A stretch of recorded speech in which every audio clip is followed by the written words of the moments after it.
Hello నమస్తే. Journalist YNR. Journalist YNR పైన case పెట్టడానికి సంబంధించి గత కొద్ది నెలలుగా ఆంధ్రప్రదేశ్లో సర్కారా లేకపోతే సర్కారుని ఇన్ఫ్లుయెన్స్ చేస్తున్న వాళ్ళ లేకపోతే కొంతమంది మీడియా సంస్థల అధినేతల ప్రయత్నాలు చేస్తూనే ఉన్నారు. కేసు నమోదు తథ్యం, కేసులు నమోదవుతాయనే విషయం తెలుసు. సో దానికి సంబంధించిన ప్రయత్నాలు, ఒత్తిళ్లు ప్రభుత్వం పైన, ప్రభుత్వంలో ఉన్న వాళ్ళ పెద్దలపైన చాలా కాలంగా చేస్తూ వస్తున్నారు. సో ఎట్టకేలకు తిరుపతి కేంద్రంగా జర్నలిస్ట్ వైఎన్ఆర్ పైన కేసు నమోదైంది.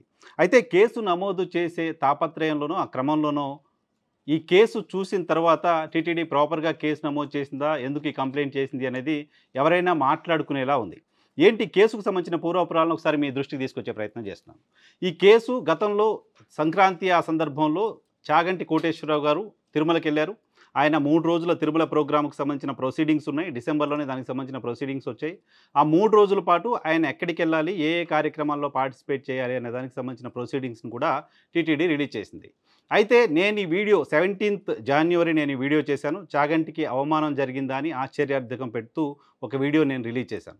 సో ఈ వీడియోలో నేను చెప్పిన విషయాలు దానికి ముందే కొన్ని మీడియా సంస్థలు రిపోర్ట్ చేశాయి. ఆ సమాచారం ఏంటి అంటే గతంలో చాగంటి కోటేశ్వరరావు గారు ఎప్పుడు తిరుమలకి వచ్చినా ఆయనకు అప్పటికి ఎటువంటి ప్రోటోకాల్ లేకపోయినా ఆయనను ఒక ప్రవచనకర్తగా తెలుగు రాష్ట్రాల్లో ఆయనకు గుర్తింపు ఉంది కాబట్టి, గౌరవం ఉంది కాబట్టి అదే గౌరవాన్ని టీటీడీ కూడా ఇస్తూ ఆయన్ను తిరుమలలోని మహాద్వారం పక్కనే ఉన్న బయోమెట్రిక్ ద్వారం ద్వారా దర్శనానికి తీసుకెళ్లేది. కానీ ఈసారి మాత్రం అలా జరగలేదు. అలా జరగకపోవడం ఆయన్ని అవమానించటమే అనే చర్చ తిరుమలలో జరుగుతుంది అనేది నేను చెప్పిన వీడియో సారాంశం. సో ఆయన్ను అలా బయోమెట్రిక్ ద్వారా కాకుండా వైకుంఠం నుంచి నడిపించడం 65 సంవత్సరాల వయసు ఉంది. ఆయన తన సతీమణితో కలిసొచ్చారు. ఆయన దర్శనం చేసుకొని మహాద్వారం నుంచి బయటకు వస్తున్న వీడియోస్ చూస్తే కూడా ఆయన కాస్త ఇబ్బంది పడుతూ నడుస్తున్నట్లుగా అనిపిస్తోంది. అటువంటి పెద్ద వ్యక్తిని అంత దూరం నుంచి నడిపించాల్సింది కాదు అనేది నేను చెప్పిన వీడియో సారాంశం. దాంతోపాటు గోదాదేవి కళ్యాణం జరుగుతున్న సందర్భంగా ప్రాపర్‌గా దానికి ప్రచారం జరగలేదేమో, దానికి కూడా ఆయన్ని ఇన్వైట్ చేసుంటే బాగుండేది అనేది నేను చేసిన సూచన. దాంతోపాటు మహతిలో చాగంటి కోటేశ్వరరావు గారికి సంబంధించిన ప్రవచనాలపైన ఒక ఇన్విటేషన్‌ని టీటీడీయే ముద్రించింది. సడెన్‌గా ఆ ఇన్విటేషన్‌ని క్యాన్సిల్ చేసి ఆ ప్రోగ్రామ్‌ని కూడా క్యాన్సిల్ చేశారు. బట్ ఆ ప్రోగ్రామ్ ఉండుంటే బాగుండేది. ఎందుకు ఉండి ఉండాలంటే ఆ ప్రోగ్రామ్ అక్కడ జరగాల్సిన అవసరం ఏంటి? బాగా పురాణాలు వాటి ఆవశ్యకత అనే అంశం పైన ఆయన వీడియో అక్కడ మాట్లాడాల్సి ఉంది. ప్రవచనాలు ఇవ్వాల్సి ఉంది. అప్పటికే తిరుమలలో వరుసగా అపచారాలు జరుగుతున్నాయి. తొక్కిసలాట జరిగింది. ఇంకేదో జరుగుతూ ఉన్నాయి. సో ఇటువంటి సందర్భంలో భక్తులందరిలోనూ ఒక ఆందోళన ఉంది. చాగంటి లాంటి వాళ్ళు అక్కడ ఒక ప్రవచనం ఇచ్చి హిందువులు ఆందోళన చెందుతున్న భక్తులందరూ సాంత్వన చేకూర్చే మంచి మాటలు ఏమైనా పురాణాలకు లింక్ చేసి గతంలో ఇటువంటి ఇన్సిడెంట్స్ ఎందుకు జరిగాయి, ఎలా జరుగుతాయి, వీటిని ఎలా తీసుకోవాల్సిన అవసరం ఉంది అనేది ఆయన ఏమైనా 4 ధైర్యం చెప్పే మంచి మాటలు భక్తులకు చెప్తారు కదా, అలా చెప్పించి ఉండాల్సింది టీటీడీ అని నేను చెప్పా. సో ఈ మొత్తం ఎపిసోడ్లో టీటీడీ పెట్టిన కేసు నమోదు చేసిన సెక్షన్స్ని ఒకసారి చూసినప్పుడు అక్కడ నేను లేకపోతే నాతో పాటు మరొక ఇద్దరు మీడియా మిత్రులు చేసిన వీడియోస్ కారణంగా, ఈ వ్యాఖ్యల కారణంగా శాంతి భద్రతల సమస్య, మతాల మధ్య ఘర్షణలు, సో ఒక హార్మోని దెబ్బతినే తరహాలో ఇంటెన్షనల్గా పదే చేశారు అనేది ఈ కేసుకు సంబంధించిన సారాంశం. పెట్టిన సెక్షన్లు కూడా అలా ఉన్నాయి. అయితే ఇంటెన్షనల్గా డెఫినెట్గా కాదు, పదే కాదు, ఒకటే వీడియో చేసాం, అక్కడితో వదిలేసాం. పైగా ఈ వీడియో చేస్తున్న సందర్భంగా నా స్టార్టింగ్ రిమార్క్స్లోనే నేను చెప్పిన మాట, ఓ జర్నలిస్ట్గా నేను ఈ వీడియో చేయట్లేదు, ఒక శ్రీవారి భక్తుడిగా ఆవేదనతో ఈ వీడియో చేస్తున్నాను అని చెప్పాను. శ్రీవారి భక్తుడిగా చేసిన వీడియోనే తప్ప జర్నలిస్ట్గా చేస్తున్న వీడియో కాదు అనే విషయాన్ని చెప్పాను. టీటీడీ ఇంటెన్షనల్గా ఆయనకు అవమానం చేసి ఉంటుందని నేను అనుకోను. అలా చేసి ఉండే అవకాశమే లేదు అనేది కూడా ఆ వీడియోలో ఉంది. ఇంకా ఆ వీడియోలో ఏముందనేది నేను పూర్తిగా చెప్పాల్సిన అవసరం లేదు. వీడియోని కూడా అప్పుడు నేనేం చెప్పాననే వీడియోని కూడా ఈ వీడియో కింద నేను పోస్ట్ చేస్తున్నాను, ఒకసారి మీరు వెరిఫై చేయొచ్చు. అయితే గత వైసీపీ సర్కార్ హయాంలో కూడా, నేను గతంలో వేరే మీడియా సంస్థల్లో పనిచేస్తున్న సందర్భంలో కూడా నాకు లీగల్ నోటీసులు రావడం కొత్తేం కాదు. గతంలో కూడా గత ప్రభుత్వ హయాంలో కూడా నాకు లీగల్ నోటీసులు వచ్చాయి.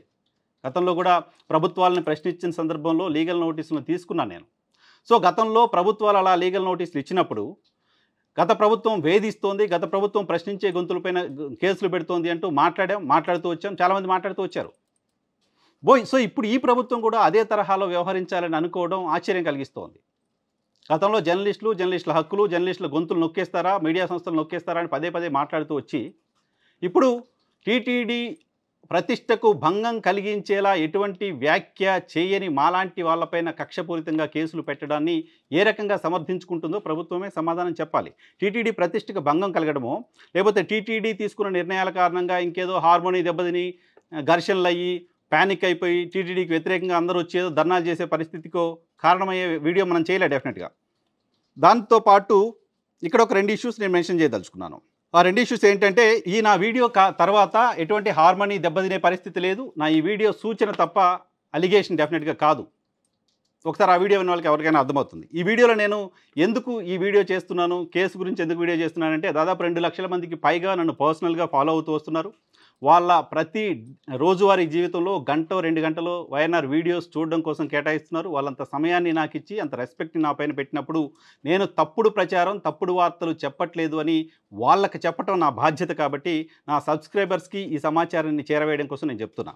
ఏంటి తప్పుడు సమాచారం, తప్పుడు ప్రచారం అవుద్ది అంటే, తిరుమలలో లడ్డూ కల్తీ జరిగింది అని ఓ ముఖ్యమంత్రి నేరుగా జరిగింది అని స్టేట్మెంట్ ఇవ్వడం మొత్తం ప్రపంచవ్యాప్తంగా ఉన్న హిందూ భక్తుల్ని అలజడికి గురి చేసింది.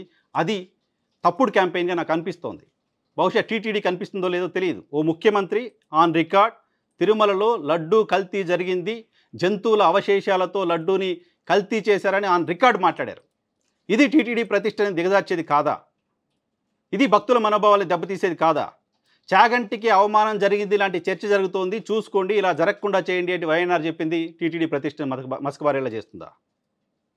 టీటీడీలో లడ్డూలో జంతువుల కళేబరాలను కలిపి, జంతువుల కొవ్వును కలిపి అయోధ్యకు 1,00,000 లడ్డూలు పంపించారు అంటూ రాజ్యాంగబద్ధమైన పదవిలో ఉన్న ఒక డిప్యూటీ సీఎం మాట్లాడితే అది టీటీడీపై దుష్ప్రచారం అవుతుందా?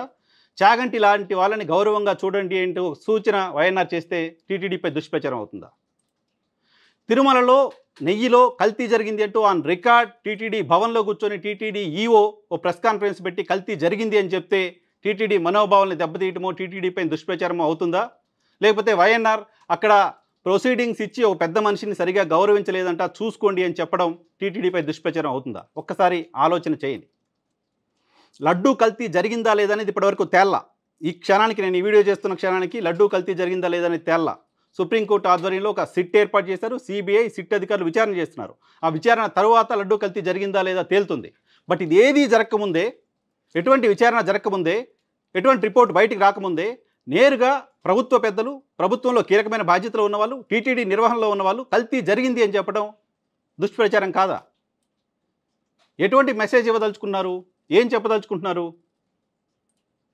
నిజంగానే నేను ఆ మాట కూడా మాట్లాడడం, చాగంటి గారిని సరిగా చూసుకోలేదు అనే మాట కూడా నేను మాట్లాడడం తప్పైతే, అది తప్పు అని చెప్పాల్సింది చాగంటి కోటేశ్వరరావు గారు.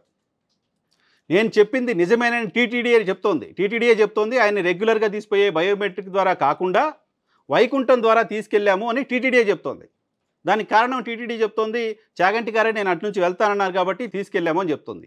బహుశా అది నిజమే అయితే చాగంటి గారు ఇంటెన్షనల్గా ఆయనే అక్కడి నుంచే వెళ్తాను అని చెప్తే, దాని ప్రకారం అది జరిగి ఉంటే నేను ఆయన క్షమాపణ చెప్పడానికి సిద్ధంగా ఉన్నా, కేసులు ఫేస్ చేయడానికి సిద్ధంగా ఉన్నా. కానీ ప్రశ్నించే వాళ్ళపైన కేసులు పెట్టాలనే మీ రాంగ్ ఇంటెన్షన్స్తో కనుక ఇటువంటి కేసులు నమోదు చేస్తే శ్రీవారి భక్తుల దగ్గరే పలచనైపోతారు, ప్రజల దగ్గర కూడా పలచనైపోతారు. కాబట్టి ఈ విషయంలో టీటీడీ లీగల్గా వాళ్ళు ఆల్రెడీ కేసు పెట్టారు, ఎఫ్ఐఆర్ అయింది కాబట్టి లీగల్ ఫైట్ జరుగుతుంది. కానీ ఇటువంటి ఇన్సిడెంట్లో ఎవరు మాట్లాడొద్దు, మేం టీటీడీ పైన ఏవైనా మాట్లాడొచ్చు, వేరే వాళ్ళు సూచన కూడా చేయొద్దు అంటే ఎట్లా? ఓ శ్రీవారి భక్తుడిగా సూచన చేసే అవకాశం కూడా, అధికారం కూడా ఉండదా మాకు? శ్రీవారు కేవలం ట్రస్ట్ బోర్డుకు సంబంధించిన వాడు కాదు కదా. శ్రీవారు అఖిలాండ కోటి బ్రహ్మాండ నాయకుడు, మొత్తం శ్రీవారి భక్తులు అందరికీ సంబంధించిన దేవుడు. తిరుమలలో ఇలా ఉంది అలా ఉంది అంటూ మీడియా మైకులు పట్టుకుంటే అక్కడ వందల మంది భక్తులు వందల సందర్భాల్లో వేల సార్లు అనేక ఇష్యూలు మాట్లాడుతూ వచ్చారు. సో వాళ్ళందరూ కూడా టీటీడీ పైన దుష్ప్రచారం చేసినట్లా? ఏం చెప్పదలుచుకుంటోంది దీని ద్వారా టీటీడీ అనేది బహుశా రాష్ట్ర ప్రజలందరికీ తెలుసు. ఇటువంటి కేసుల ద్వారా భయపెడదామనుకుంటే భయపడే ప్రసక్తే లేదు. ఇంకా గట్టిగా ప్రశ్నిస్తాం, ఇంకా ఎక్కువగా ప్రశ్నిస్తాం. ప్రశ్నను ఆపే ప్రసక్తి ఎట్టి పరిస్థితుల్లోనూ ఉండదు.